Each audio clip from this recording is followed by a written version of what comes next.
सशक्त नारी सशक्त समाज जनप्रतिनिधि व्यवस्था रे महिला प्रतिनिधित्व पाई लागू हेबो आउ एक तृतीयांश संरक्षण व्यवस्था एथिपाई आसंता 16 तारिख रु 3 दिन पाई बसुछि संसदर स्वतंत्र अधिवेशन। एही अधिवेशन रे सरकार आगत करिवे 3टी पृथक बिल।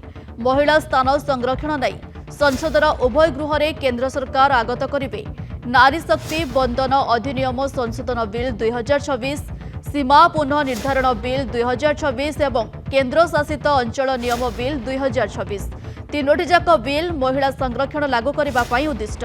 पूर्वर 2023 मसीह नारी शक्ति बंधन अधिनियम बिल संसद में पारित होइथिला। एबे सही बिल रे केंद्र सरकार संशोधन आनिबा को प्रस्ताव रखिछंती। प्रस्ताव अनुसार पूर्वर पारित होइथिबा नारी शक्ति बंधन अधिनियम केबेठू लागू हेबो से नै तार समय संसद में आलोचना पर निर्धारित हेबो। अन्य पक्षरे संशोधन प्रस्ताव में कहुଯାଇଛି 2027 जनगणना तथ्य को आधार करी सीमा पुनः निर्धारण प्रक्रिया चूड़ांत हेबा परे संसद एहाकू नियम भावे लागू करिबो। 2011 रे शेष थर पई जनगणना होइतिला किंतु नारी शक्ति बंधन अधिनियम कार्यकारी करिबा पई 2011 जनगणना तथ्य प्रयोज्य हेउनथिबारु 2027 जनगणना रिपोर्ट को अपेक्षा करा जायछि, जेउथि पई संशोधन हेबाको जाउथबा बिल रे सरकार एहार कार्यकारिता नेई अवधि स्थिर करिवे।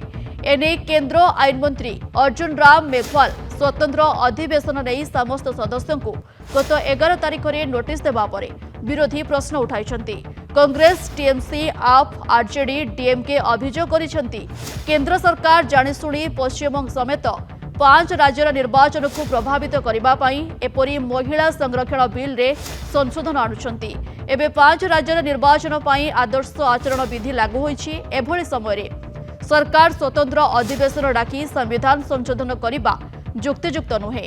कांग्रेस अभियोग करी कहिछि जदि सरकार महिला संरक्षण नै संशोधन आनिबाकू चाहुछंती ताहाले 29 तारिख भोट सरिबा परे संसदर अधिवेशन डाकंतु।